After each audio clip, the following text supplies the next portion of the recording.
Hi friends, फिर से एक बार आप सभी का मेरे यूट्यूब चैनल बाइबल वर्सेस डेल में आपका स्वागत है। तो आज इस वीडियो के द्वारा मैं संदीप रॉय को जो है काउंटर वीडियो में डाल रहा हूँ, क्योंकि उन्होंने कल जो है ना वीडियो डाला, इसमें कई सारे उन्होंने बातें उन्होंने किया, अपने आप को डिफेंड किया, अपने आप को बहुत उन्होंने कवर करके लिया। तो अच्छी बात, उन्होंने अपने आप को डिफेंस के लिए उन्होंने किया, जो कुछ भी किया ठीक है। लेकिन इन्होंने जो है डिफेंस करते हुए यीशु मसीह को जो है बहुत ही बुरी तरह गाली दिया। उस तरह उन्होंने जो है नाजायज़ करके बोला, बिन बाप का करके इन्होंने बोला, उस तरह बाइबल को हैरी पॉटर पुस्तक करके इस तरह उन्होंने बोला, उस तरह फिर बाइबल पर भी उन्होंने जो है ना बहुत सारे प्रश्न जो है ना खड़ा किया। तो इसके ऊपर जो है इसको काउंटर वीडियो में डालना चाहता हूँ। इसने जो बाइबल में क्वेश्चन किया उसको मैं भी जवाब दूंगा, प्लस ये जिस तरह जो गाली दे रहा है इसको मैं ये बताना चाहता हूँ कि गाली देना जो है ना बहुत बड़ी बात नहीं है। गाली देना है तो हम भी जो है ना आप लोगों को दे सकते हैं।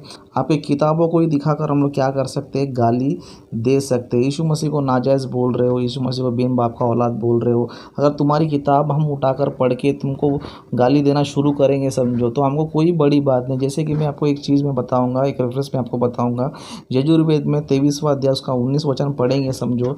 यहाँ पर जो है इनके ही किताब में और प्लस इनके ही गुरु ने, दयानंद ऋषि ने ही जो है इसको भाष्य किया। इसमें जो है ना किताबों में लिखा है ना, ये इनकी किताब है और इन्होंने लिखा है और इनके ही भाष्य है और इन्होंने अपने प्रिंटिंग प्रेस पर जो है ना छापा है। और ये रेफरेंस जो मैं उठा के बता रहा हूँ, ये मैं खुद से बनाकर नहीं आया हूँ, खुद से लिख कर नहीं आया हूँ, या फिर हम लोगों ने अपने प्रिंटिंग प्रेस पे छाप कर लाया हो। लेकिन यहाँ पर इनके ही किताब में से, इनके ही गुरु की किताब में से एक वचन लिखा है, एक बात लिखा है। उस वचन को अगर हम पढ़ेंगे समझो, इसी वचन को इन पर अप्लाई करेंगे समझो, सच में इनको जो है ना बहुत ही बुरा लगे। जैसे कि यहाँ पर लिखा है, सब ऋत्विजों के सामने यजमान की स्त्री घोड़े के पास सोए और सोती हुई घोड़े से कहे, ए अश्व जिससे गर्भ धारण होता है, ऐसा जो तेरा वीर्य है उसको मैं खींच के अपनी योनि में डालूं, तब तू उस वीर्य को मुझ में स्थापन करने वाला है। देखो यहाँ पर कितनी गंदी बातें जो है ना यहाँ पर लिखा है। अब इस वचन को लेकर अगर मैं संदीप रॉय को थोपूं उसके ऊपर, है ना, ये लोग बोलते हैं हम वेद को मानते हैं, तो वेद को फॉलो भी करते रहेंगे। अब मैं इस चीज़ को लेकर क्या संदीप रॉय को मैं ये बोलूँ कि तुम्हारी माँ किस घोड़े के पास सोई है, या तू फिर किस घोड़े की औलाद है, या फिर तेरा बाप कौन सा घोड़ा है, इस तरह का शब्द मैं इस्तेमाल करूँ, इस तरह का शब्द मैं लेकर उसको गाली दूंगा, उसको मैं अनाप शनाप बोलूँ तो अच्छा रहेगा, है ना। संदीप रॉय तू जो बोध बोलता है ना इस वचन को लेकर, तुम्हारी किताब में मैं लिख कर आया नहीं हूँ, ना ये मैं खुद लिखा हूँ, या ना ये भाष्य मेरा। अभी इस वचन को लेकर मैं तेरे को दिखाकर तेरे को मैं बोलूँ कि तेरा बाप को कौन सा घोड़ा है ना, तेरी माँ किस घोड़े के पास सोने गई थी, इस तरह के मैं शब्द इस्तेमाल करूँगा और सोचती हूँ कि कितना बुरा लगेगा। तो यीशु मसीह को बोलता है नाजायज़ औलाद है करके बोलता है। तो मुझे ये बता, फिर तेरे वेद में लिखा है किस घोड़े की औलाद है, तू किस घोड़े की औलाद है बता मेरे को। इस तरह मैं तेरे को पूछूंगा समझो। इतनी गंदी गंदी बातें जो है ना तुम्हारी किताब में लिखी गई है। इस तरह के पॉइंट्स हम लोग उठा के तुमको बोलेंगे समझो, तुमको अच्छा लगेगा? बिल्कुल भी नहीं लगेगा। लेकिन संदीप तेरे को मैं यही बोलना चाहता हूँ, तू कितना भी बड़ा पॉइंट्स लेकर आ, कितने बड़े टॉपिक्स को लेकर आ, लेकिन तू गाली गलौज दिए बिना जो है ना बात कर, क्योंकि ये जो गाली गलौज देना बिल्कुल भी अच्छी बात नहीं। कुछ दिन से देख रहा हूँ मैं, सिर्फ प्रश्न कर रहा हूँ, सिर्फ सवाल कर रहा हूँ, लेकिन तुम लोग सवाल का जवाब देते नहीं हो, लेकिन गाली जो है ना बक रहे हो। इस तरह कई सारी बातें जो है ना तुम्हारी किताब में लिखी गई है, तो उन सारी किताबों लेकर तुम्हारे देवताओं को, तुम्हारे ईश्वर को मैं गाली दूँ तो अच्छा रहेगा?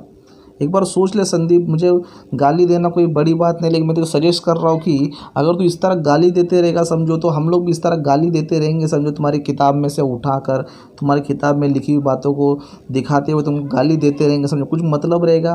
कुछ भी मतलब नहीं रहेगा। इस तरह कई सारे और भी पॉइंट्स है, जैसे देखेंगे समझो, इनके ब्रह्मा के बारे में लिखा गया है ऋग्वेद में, उसका 10वां मंडल, उसका 61 और उसका 5 हम लोग मंत्र में देखेंगे समझो। यहाँ पर जो है ब्रह्मा के बारे में लिखा गया। यहाँ पर क्या लिखा है, अर्थात जो प्रजापति का वीर्य पुत्रोत्पादन में सामर्थ्य है वह बढ़कर निकला।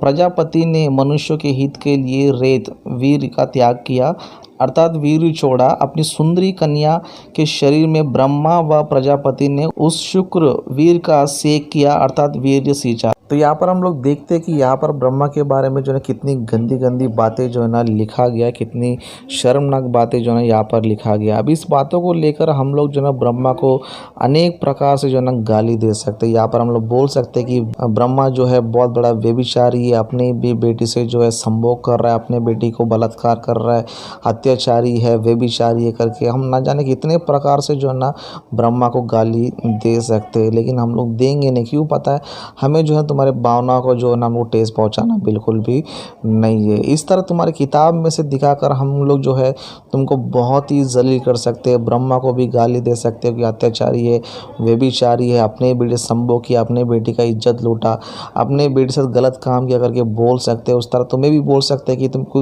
तुम किस घोड़े की औलाद है, कौन तुम्हारा घोड़ा, कौन सा तुम्हारा पिता है करके, कौन सी घोड़े के पास तुम्हारे माँ सोकर आई करके। इस तरह हम लोग जो है तुमको भी गाली दे सकते हैं, जिस तरह तुम लोग यीशु को और मरियम को जो है ना गाली दे रहे हो। लेकिन मैं चाहता हूँ कि मैं इस तरह गाली नहीं दूँ, इसलिए तुमसे मैं सजेस्ट कर रहा हूँ, तुमको रिक्वेस्ट कर रहा हूँ कि प्लीज़ अगर आप वीडियो बनाते हो तो इस तरह गाली गलौज मत करो। इस तरह तुम लोग अनाप शनाप बिल्कुल भी मत बोलो। जितना भी हो सके तुम पॉइंट टू पॉइंट बात करो, हम भी तुमसे पॉइंट टू पॉइंट बात करेंगे। हो सके तो हम लोग प्यार मोहब्बत एक दूसरे ज्ञान को सीखने के लिए समझने की कोशिश करेंगे, लेकिन गाली गलौज करने से कुछ फ़ायदा नहीं है। उस तरह तुमने बोला कि बाइबल में जो है हैरी पॉटर कहानी है, इसमें हैरी पॉटर की बातें लिखा गया ना। हैरी पॉटर तो कम से कम जो ना फैमिली के साथ बैठ कर जो है ना देखा जा सकता है, लेकिन तुम्हारी किताब में देखेंगे समझो डर्टी पिक्चर जो है ना, उससे भी जो है ना गई गुजरी डर्टी जो है ना सीन्स और बातें जो है ना तुम्हारी किताब में लिखी गई है। मतलब हैरी पॉटर से भी गंदी गंदी बातें जो है ना, डर्टी पिक्चर से भी गंदी गंदी बातें जो है ना तुम्हारी किताब में लिखा गया। अभी सारी बातें दिखाकर तुमको तुम्हारी किताब को कितना जलील कर सकते हैं हम लोग, तुम्हारे ग्रंथ को कितना जलील कर सकते हैं, लेकिन हम लोग नहीं करेंगे क्योंकि हमको पता चल गया है कि अनसाइंटिफिक बातें, बहुत सारी कथा काल्पनिक बातें जो है ना लिखा गया है। उसमें से मैं बताना चाहता हूँ, लेकिन मैं अपने मुंह से नहीं बताऊंगा। यहाँ पर एक वीडियो में प्ले कर रहा हूँ, देखो तुम्हारे किताब में डर्टी पिक्चर से भी गंदी गंदी सीन जो है ना यहाँ पर लिखा गया है, तो इस वीडियो को आप देख सकते हो।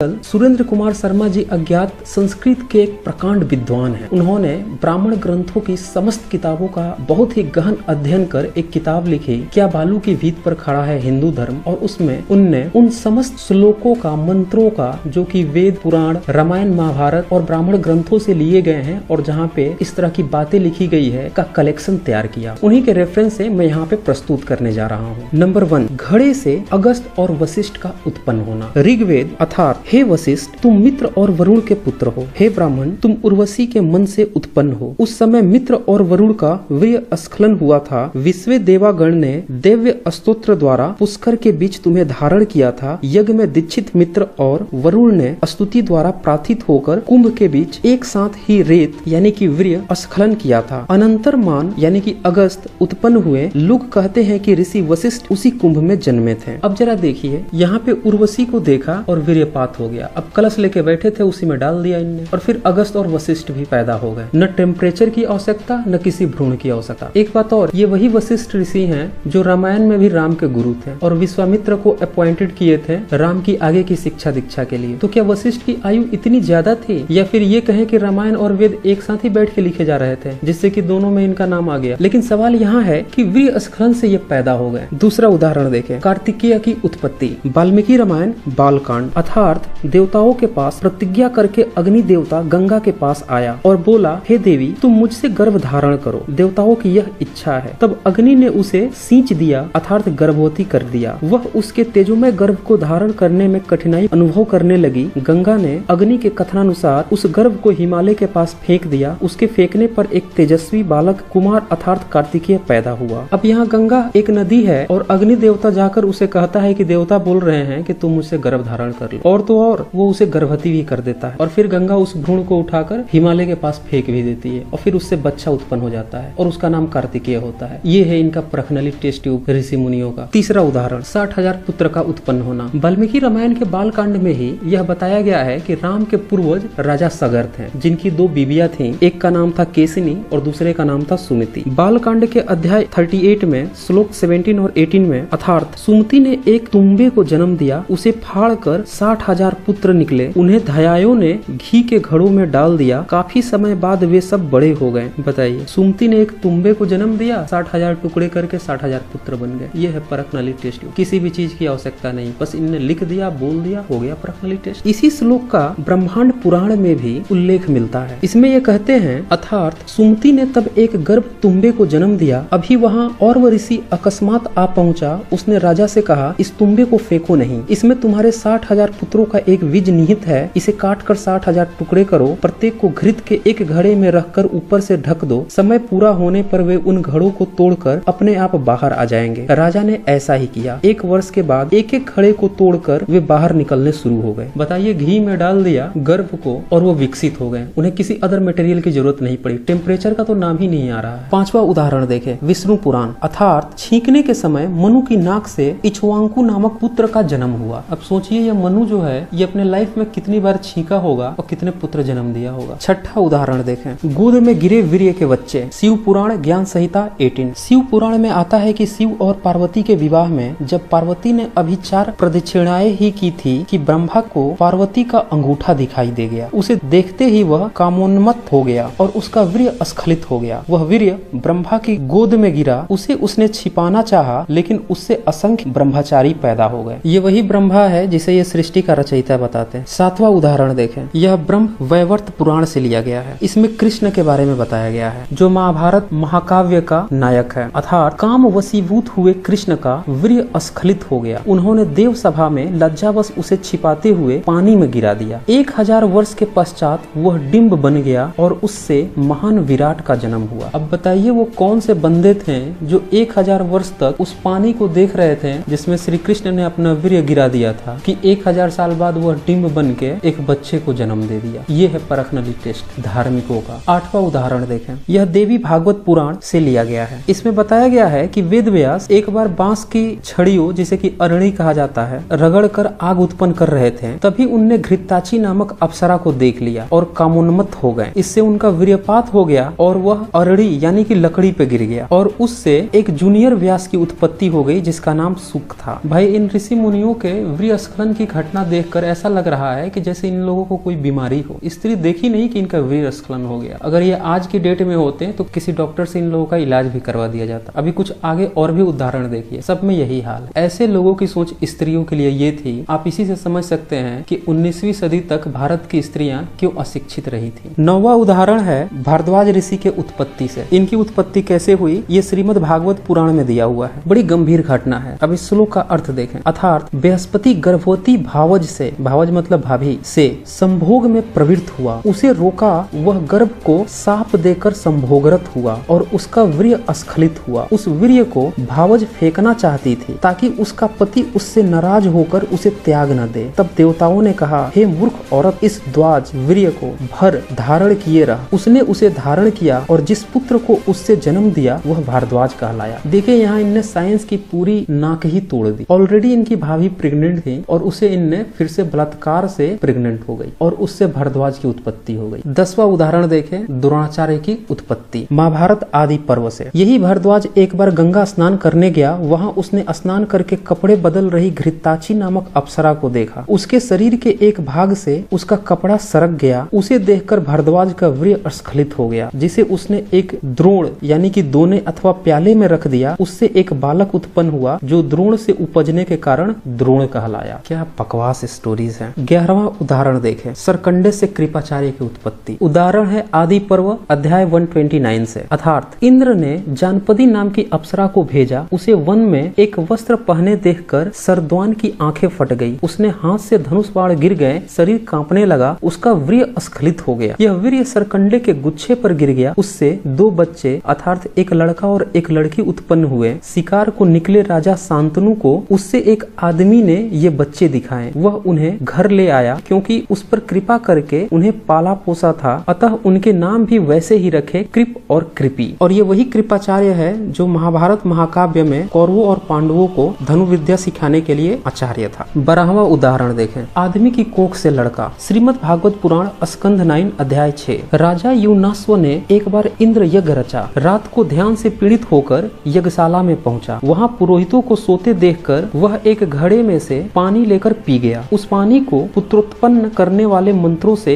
अभिमंत्रित किया हुआ था। अतः राजा के पेट में से कुछ समय बाद उसकी दाई कोख को फाड़कर एक बालक उत्पन्न हुआ, जो बाद में मांधाता नाम का चक्रवर्ती राजा हुआ। 13वां उदाहरण देखें, जंघाओं और भुजाओं से बच्चे। श्रीमद् भागवत पुराण स्कंद 4 अध्याय 14। अर्थात ऋषियों ने मृत राजा वेन की जंघा का बहुत तेजी से मंथन किया। उससे एक आदमी निकला। उसका कौवे जैसा काला रंग था। वह छोटे अंगों, छोटी भुजाओं, बड़ी टुड्डी, छोटे हाथों, आगे से नीचे नासिका, लाल आंखों और तंबाई केसों वाला था। वह निषाद कहलाया। फिर इसी का अगला अध्याय 15 देखें। अर्थात फिर उस पुत्रहीन राजा के 100 की भुजाओं का विप्रों ने मंथन किया। उनसे एक लड़का और एक लड़की उपजे। उन्हें देखकर ब्रह्मवेता ऋषियों ने कहा, यह लड़का पृथु नाम से विख्यात होगा और महाराजा बनेगा तथा यह लड़की अर्ची नाम से जानी जाएगी। देखिए जांघों से ये लोग पैदा कर रहे हैं। यही है इन लोगों का टेस्ट ट्यूब बेबी। 15वां उदाहरण देखें, गाय से मानव शिशु। पद्म पुराण उत्तराखंड। अर्थात 3 महीने के बाद गाय ने एक सुंदर दिव्य और स्वर्ण की तरह चमक रहे बालक को जन्म दिया। लोग कौतूहलवश कहने लगे, देखो आज आत्मदेव की किस्मत जागी है। उस बच्चे के कान गाय के कानों के समान थे। अतः आत्मदेव ने बालक का नाम गोकर्ण रख दिया। दरअसल घटना यह थी कि आत्मदेव नाम का निसंतान ब्राह्मण था। उसे एक महात्मा ने फल दिया कि जो इस फल को खाएगा उसका गर्भ ठहर सकता है। ब्राह्मण ने वह खुद न खाकर अपनी गाय को खिला दिया था। अब इनके पास पता नहीं ये कौन सी तकनीक थी कि फल खाएगा वहाँ विज्ञान की सारी क्रियाएं ही फेल हो जाएगी। गाय को खिला दिया, मेढक को खिला देता, कुत्ते को, सुअर को, किसी को खिला देता, सबके गर्भ ठहर जाता और सबसे मानव की ही उत्पत्ति होती। तो ये है इनका परख नली बच्चा उत्पन्न करने की तकनीक। 16वां उदाहरण देखें, लोथड़े से 101 बच्चे। महाभारत आदि पर्व अध्याय 114। धृतराष्ट्र की पत्नी गंधारी के पेट में 2 साल तक गर्भ ठहरा रहा, जबकि उधर कुंती ने एक सुंदर पुत्र को जन्म दिया। उससे खिन्न होकर उसने अपने गर्भ को एक दिन बहुत पीटा, जिससे उसका गर्भपात हो गया। उस गिरे हुए मांस के लोथड़े को उठाकर वह बाहर फेंकना चाहती थी। तभी वहां व्यास ने उपस्थित होकर कहा, इसके 100 टुकड़े करके इन्हें घृतपूर्ण घड़ों में जल्दी से रख दो। उससे अंगूठे की पोर के परिमाप के 101 टुकड़े करके उन्हें घृत खंभों में सुरक्षित रख दिया। 3 महीने में उन घड़ों से 100 पुत्र और एक लड़की उत्पन्न हुई। यहाँ भी टेम्परेचर नेग्लेक्ट है। घी से भरे हुए घड़े में रख दिया और 3 महीने बाद बच्चे उत्पन्न हो गए। ये है परख नली टेस्ट। लैब करके दिखाते ना ये गर्भपात को कैसे ये घी में रख के 100 टुकड़े करके और बच्चे पैदा कर रहे हैं बिना किसी अन्य पैरामीटर और किसी अन्य रिक्वायरमेंट के। 17वां उदाहरण देखें, आग से 2 बच्चे। महाभारत आदि पर्व। अर्थात याज ने इस प्रकार कहकर पदार्थ को, हवन सामग्री को जल रहे हवन कुंड में भेज दिया। उसमें से एक लड़का निकला जो देवताओं के समान था। उसने द्रौपदी नामक एक लड़की भी निकली जो बहुत सुंदर अंगों वाली थी। वह लड़का धृष्टद्युम्न कहलाया, जो महाभारत युद्ध में पांडवों का सेनापति बना। मतलब हवन कुंड में इन्हें फेंक दिया और उसी में से बच्चे डायरेक्ट निकल गए। ये है परख नली टेस्ट धार्मिकों का। 18वां उदाहरण देखें, मछली के पेट से मानव। महाभारत में राजा उपरिचर की कथा आती है, जिसमें कहा गया है कि उक्त राजा का एक बार जंगल में वीर्यपात हो गया। उसने उसे उठाकर पत्ते पर रखा और उसे बाज के हाथ अपनी पत्नी के पास उसे धारण करने के लिए भेज दिया। जब वह पंछी उसे ले जा रहा था तब तक दूसरा बाज झपट पड़ा, जिससे वह वीर्य नीचे नदी में गिर गया और उसे मछली बनी हुई एक अप्सरा निगल गई। 10 महीनों बाद वह मछली पकड़ी गई। उसके पेट में मछेरों को एक लड़का और एक लड़की मिले। राजा उपरिचर ने लड़के का नाम मत्स्य रखा और उसे अपना लिया, जबकि लड़की मछेरों को सौंप दी, जो बाद में सत्यवती नाम से प्रसिद्ध हुई और पराशर के पुत्र व्यास की माँ बनी। देखा, बस लिखना था। वीर्यपात हुआ,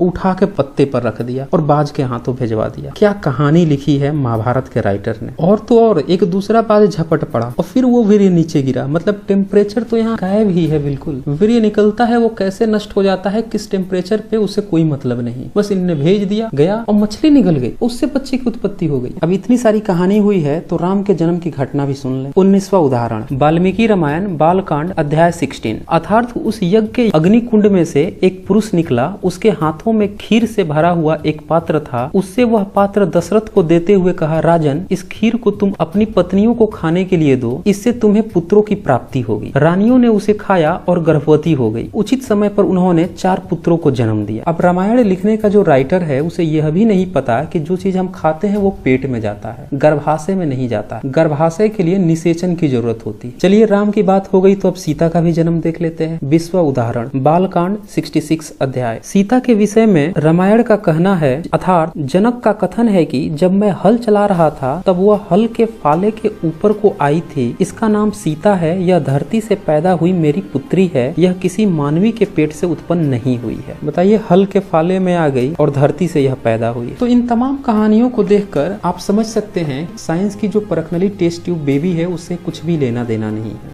तो देखा आप लोगों ने इनमें कितनी कथा कहानी बातें, कितनी अनसाइंटिफिक बातें, कितनी गंदी गंदी बातें जो है ना लिखा गया है। तो संदीप से मैं रिक्वेस्ट करना चाहता हूँ कि प्लीज़ जो है ना तो वीडियो बनाएगा ना, नेक्स्ट टाइम तो अच्छे से बना। बाइबल का कोई भी टॉपिक ले ले, कोई भी विषय ले ले, हमारे सामने प्रेजेंट कर दे, हम तुम्हें जवाब देने की कोशिश करेंगे। लेकिन तू गाली गलौज करते रहेगा समझो, फिर ये मत कहना कि हम लोग भी जो है ना गाली दे रहे हैं।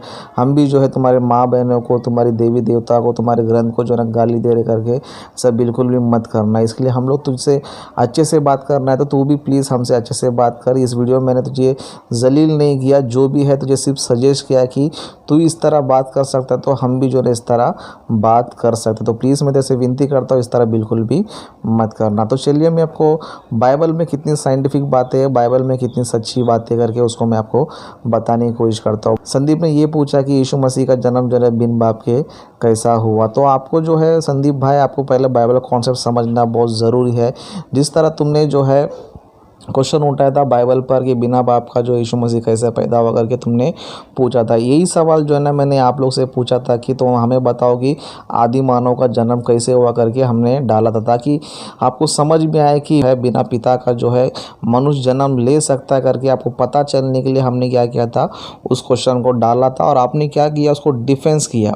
आपने डिफेंस किया और आपने जो है ना आपके तरीके से जो भी है आपने बताया। कि मुझे लगा कि हाँ सच में तुम्हारे पास नॉलेज है, तुम्हारे पास इतना नॉलेज है कि जितना महेंद्र पाल के पास भी इतना नॉलेज नहीं है। तो कि तू एटलीस्ट जवाब दिया, लेकिन तेरे बाकी जो टीम के लोग हैं उन लोग बिल्कुल भी रिप्लाई नहीं दिया, बिल्कुल भी जवाब नहीं दिया, लेकिन उन लोगों ने गाली दिया। उस तरह मैं गणेश भाई को भी बहुत ही अच्छा समझता हूँ, क्योंकि वो भी बहुत अच्छे इंसान हैं, बहुत ही अच्छा बात करते हैं।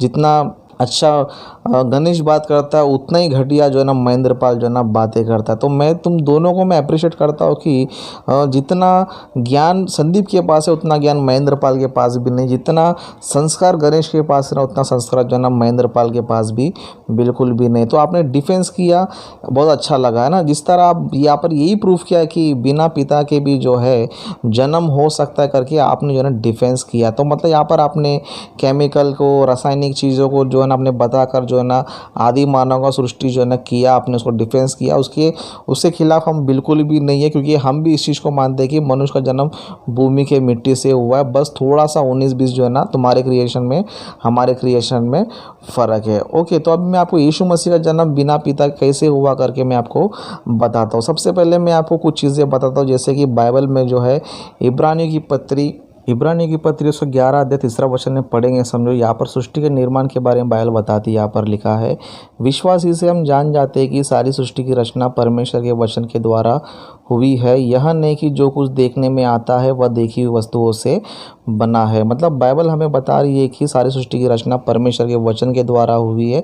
उस तरह जो कुछ दिखने में आ रहा है वो उस वस्तु से नहीं बनी है। मतलब जो कुछ हमें भौतिक चीज़ें नज़र आ रहा है, सृष्टि जो है भौतिक चीज़ों से नहीं बनी है, लेकिन अनदेखी चीज़ों से बनी है करके बाइबल हमें बता रही है। जिस तरह हम लोग देखते हैं कि 2 हाइड्रोजन और 1 ऑक्सीजन के द्वारा जो है ना वाटर का निर्माण हो रहा है। मतलब हाइड्रोजन और ऑक्सीजन दोनों भी जो है ना अनदेखी वस्तु है, मतलब दिखती नहीं है, लेकिन इन दोनों के द्वारा जो है वाटर जो है ना भौतिक चीज़ें जो है ना उत्पन्न हो रही है। मतलब बाइबल हमें बता रही कि सारी सृष्टि की रचना जो है ना परमेश्वर के वचन के द्वारा हुई है, और जो कुछ दिखने में आता है वो देखने वस्तुओं से नहीं, लेकिन अनदेखी वस्तुओं से जो है ना सारी सृष्टि बनी है करके बाइबल जो है ना बता रही है। जिस तरह हम लोग देखते हैं कि इस सृष्टि में जो है ना कई सारे एलिमेंट्स है, कई सारे एटम्स है, कार्बन है, हाइड्रोजन है, कई सारी चीज़ें एलिमेंट्स है, मूल पदार्थ है ना। ये जो है ना हमारे आँखों को नज़र नहीं आती है, फिर भी इससे भी जो है ये सारे एलिमेंट जो है ये भी जो है अनदेखी की वस्तुओं से बनी है करके बाइबल हमें बता रहा है। ये सारी चीज़ें जो है ना परमेश्वर के वचन के द्वारा सारी चीज़ें बनी है करके बाइबल हमें बता रही है। जैसे कि और एक वचन भी हम लोग देखेंगे, समझो रोमी की पत्री उसका 1 अध्याय उसका 19 और 20 वचन पढ़ेंगे। समझो यहाँ पर परमेश्वर के बारे में बताया जा रहा है, इसलिए कि परमेश्वर के विषय ज्ञान उनके मनों में प्रकट है, क्योंकि परमेश्वर ने उन पर प्रकट किया है, क्योंकि उसके अनदेखे गुण, मतलब परमेश्वर के जो ना अनदेखे गुण है, और उसमें क्या क्या है करके वो चीज़ें बता रहा है। अर्थात उसकी सनातन सामर्थ्य और परमेश्वर तत्व जगत की सृष्टि के समय से उसके कामों के द्वारा देखने में आते हैं। मतलब सृष्टि को तुम देखोगे समझो तो उसमें जो है ना आपको दो चीज़ें नज़र आएगी, एक जो है परमेश्वर का तत्व, दूसरा जो है सनातन सामर्थ्य। ये जो है पावर्स और परमेश्वर का तत्व, मतलब दोनों चीज़ें जो है आपको सृष्टि में नज़र आई करके बाइबल हमें बता रही है। मतलब परमेश्वर ने सारी सृष्टि का निर्माण जो है कुछ चीज़ों से कर किया है, अनदेखे गुण, सनातन सामर्थ्य, मतलब एवर लास्टिंग पावर। मतलब जो हमें पावर्स जो सृष्टि में हमें नज़र आते हैं वो सभी जो ना एवर लास्टिंग है, मतलब वो नित्य है। सनातन मतलब हमेशा रहने वाली चीज़ें, सनातन सामर्थ्य मतलब हमेशा रहने वाली सामर्थ्य। उस तरह परमेश्वर तत्व जो भी पार्टिकल्स है, जो भी एलिमेंट्स है, जो भी एटम्स है, उसमें जो है हमें परमेश्वर तत्व जो है ना हमें नज़र आता है। मतलब सारी सृष्टि की रचना जो है परमेश्वर ने अपने शब्द के द्वारा किया है, और शब्द से जो है परमेश्वर ने एटम्स को बनाया, और एटम से जो है ना भौतिक वस्तुओं का परमेश्वर ने निर्माण किया है। मतलब सृष्टि में जो है कई सारी चीज़ें हैं जो हमें दिखाई नहीं देती है, उससे जो है ना सारी सृष्टि बन रही, चाहे वो सूरज चांद सितारे हो, चाहे एनिमल्स हो, चाहे पेड़ पौधे हो, चाहे मनुष्य हो। उस तरह परमेश्वर ने जो है अनदेखे वस्तुओं से जो है ना सारी सृष्टि का जो है ना निर्माण किया है। अनदेखे वस्तुओं से परमेश्वर हमारे शरीर का जो है ना निर्माण किया। मतलब ये सारा शरीर जो है कहा जाता है कि एटम से जो है ना शरीर जो है ना बना है, एटम से जो है ना बना है। लेकिन एटम जो है, एटम भी जो है ना किस चीज़ से बना है, उसको ही बोलती है बाइबल अनदेखी वस्तुएं, अनदेखी वस्तुएं बनी है। और ये अनदेखी वस्तुएं भी कैसे बनी है, परमेश्वर की वाणी से या परमेश्वर के शब्द से जो है ना ये अनदेखी वस्तुएं बनी है। मतलब परमेश्वर के शब्द से अनदेखी वस्तुएं बनी है। अनदेखी वस्तुएं जो है फिर भौतिक रूप में एटम के रूप में आ गए, फिर एटम से जो है ना पदार्थ बने, फिर पदार्थ से जो है पूरा एक भौतिक जो है ना वस्तु बनी। उसी तरह यीशु मसीह का जन्म भी जो है हम देखेंगे, समझो यहाँ पर ये मत बोलो कि कोई पदार्थ नहीं था, कोई चीज़ें नहीं थी, परमेश्वर ने आज्ञा दिया। इसका मतलब ये नहीं कि बस उसने बोल दिया हो गया। लेकिन आपको यहाँ पर ये समझना है कि जिस तरह परमेश्वर ने अनदेखी चीज़ों से दिखने वाली चीज़ें बनाई है, जैसे हमारा शरीर है, ये भी जो है ना अनदेखी चीज़ों से बना है। सोचो जब परमेश्वर ने अनदेखी चीज़ों से ये सारा शरीर का निर्माण परमेश्वर ने जो है ना किया है ना, मतलब बिना पिता के बिना माता के जो है ना आदि सृष्टि में जो है ना किया है। तो सोचो परमेश्वर को एक माँ के गर्भ में जो ऑलरेडी टोटल शरीर रेडी है, उसमें जो है अपने शब्द से, अपने उसी शब्द के द्वारा और एक नया वस्तु को क्रिएट करके बनाना कोई मुश्किल काम है? बिल्कुल भी नहीं है। तो ये कॉन्सेप्ट आपको समझना बहुत ज़रूरी है। ओके, तो यीशु मसीह का जन्म जो है, ये मत सोचो कि वो ऑटोमेटिक जो है ना पेट में जन्म लिया, ऐसा बिल्कुल भी नहीं है। यीशु मसीह जो है ना एक आत्मा है। जब उन्होंने आत्मा के रूप में जब भी उन्होंने घर में जब उन्होंने प्रवेश किया, तो उनको भी जो है ना एक स्पर्म के रूप में जो है ना एंट्री करना पड़ा। ये नहीं कि ऐसे ही चलेगा, ऐसे ही निर्माण हुआ करके, बिल्कुल भी नहीं है। क्योंकि स्पर्म भी जो है परमेश्वर ने अपने ही वचन से, मतलब जितनी भी सारे वस्तुएं हैं सभी जो है ना परमेश्वर के शब्द से ही बनी है। मतलब सारी चीज़ें अनदेखी वस्तुओं से ही जो है ना बनी है। इसी तरह जब यीशु मसीह मरियम के घर में प्रवेश कर रहे थे, तो उस टाइम पे जो है ना परमेश्वर ने स्पर्म जो है ना बना के जो है ना यीशु मसीह उसमें प्रवेश करके और गर्भ में जो है ना शरीर का आकार लेकर उन्होंने जन्म लिया। उसी तरह हम लोग आदम के भी निर्माण के बारे में देखें। जैसे संदीप ने जो है ना प्रश्न किया कि हवा का निर्माण हड्डी से कैसे हुआ करके, इन्होंने बताया ना, इतना बायोलॉजी पढ़ा, इतना तूने जानकारी लिया, तो यहाँ पर तो हड्डी के बारे में कैसे सोच नहीं पाया, है ना? हड्डी के बारे में तुझे सोचना चाहिए था ना। जब भी बायोलॉजी तूने इतना पढ़ा है कि इतने सारे एलिमेंट्स होते हैं, इतने सारे एटम्स होते हैं, उनके द्वारा जो है, उनके मिलने के द्वारा जो इस तरह बहुत सारी चीज़ें क्रिएट होती करके तूने बता दिया। मतलब आदि मानव का उत्पत्ति तूने इन सब चीज़ों से बता दिया। तो क्या परमेश्वर को हड्डी में ऑलरेडी जो है ना बहुत सारी चीज़ें ऑलरेडी रेडीमेड मिल जाता है ना? जिस तरह हम देखते हैं कि हड्डी के अंदर ही जो है बॉन मैरो में जो है ना ब्लड जो है ना प्रोड्यूस होते रहता है, उस तरह परमेश्वर ने आदम से जो है ना मांस भी निकाला, मतलब हड्डी मांस दोनों भी निकाला। और मांस के अंदर भी हम लोग देखते हैं कि उसमें कई सारी चीज़ें होती है, कई सारे पार्ट्स उसके अंदर होते हैं, कई सारे चीज़ें जो है ना उसके अंदर होती है, जैसे कई सारे कोशिकाएं जो है ना उसके अंदर होती है। तो परमेश्वर ने ऑलरेडी जो है ना मिट्टी से जो है ना कोशिकाओं को बनाया, कुछ परमाणुओं से, कुछ एलिमेंट से जो है ना ऑलरेडी परमेश्वर ने शरीर बनाया। तो क्या परमेश्वर के पास हड्डी मिलती है तो हड्डी से परमेश्वर नहीं बना सकता है? बिल्कुल भी बना सकता है। जिस तरह तूने कहा कि वेद को पढ़ने के लिए, समझने के लिए थोड़ा मेहनत करना पड़ता है, कुछ सोचना पड़ता है, तब जाके वो चीज़ हमें समझ में आती है। तूने बताया तो क्या बाइबल तुमको आसानी से समझ में आएगी?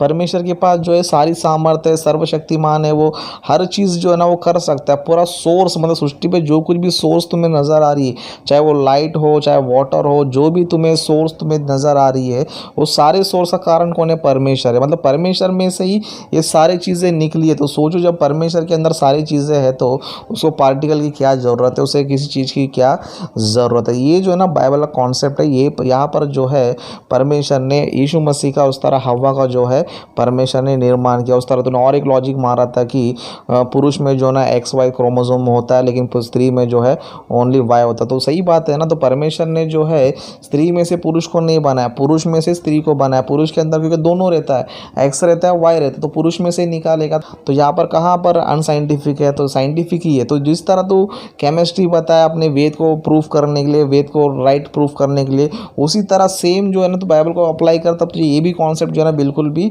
100% तेरे को समझ में आएगा। तो इस तरह बाइबल जो है ना बिल्कुल भी गलत नहीं है, बस तुम्हें समझ में नहीं आया इसलिए तुम गलत बोल रहे हो। बिना बाप का कैसे पैदा हुआ करके तुम लोग क्वेश्चन कर रहे हो। तुमको ये चीज़ समझ में आने के लिए मैंने तुमको जो है आदि मनुष्य का जन्म कैसे हुआ करके तुमको बताने की कोशिश किया। आपने जवाब दिया, जिस तरह डिफेंड किया, उसी तरह सेम जो है ना यहाँ पर भी आपको अप्लाई करना है। परमेश्वर के पास सारे सोर्सेस है, परमेश्वर के पास सारे सामर्थ्य है, परमेश्वर के पास सारे वस्तुएं हैं। इसलिए परमेश्वर जो है कोई भी क्रिएशन को कैसे भी कर सकता है और कहाँ पर भी कर सकता है। परमेश्वर जो है मनुष्य का निर्माण माँ के गर्भ में भी कर सकता है, मनुष्य का निर्माण पृथ्वी से भी कर सकता है। ये जो है ना परमेश्वर का काम है। हर चीज़ का आपको जवाब मिल जाएगा, हर चीज़ आपको बाइबल से समझ में आएगी। लेकिन आपको बाइबल में गलतियाँ निकालना है, झूठ पकड़ना है, उसको झूठ साबित करना है, तो तुम्हें हर चीज़ बाइबल की गलती नज़र आएगी। तो इस तरह मैंने आपको सवाल का जवाब दे दिया। इस तरह आपसे विनती करता हूँ, अभी भी आप नेक्स्ट टाइम वीडियो बनाएंगे तो आप अच्छे से बनाओ, जितना क्वेश्चन उठा रहा है उतना क्वेश्चन उठाओ, हम तुमको प्यार से जवाब देंगे। उस तरह हम भी कुछ क्वेश्चन करेंगे तो आप भी जो है ना हमें प्यार से ही जवाब दो। ओके, तो सभी को धन्यवाद।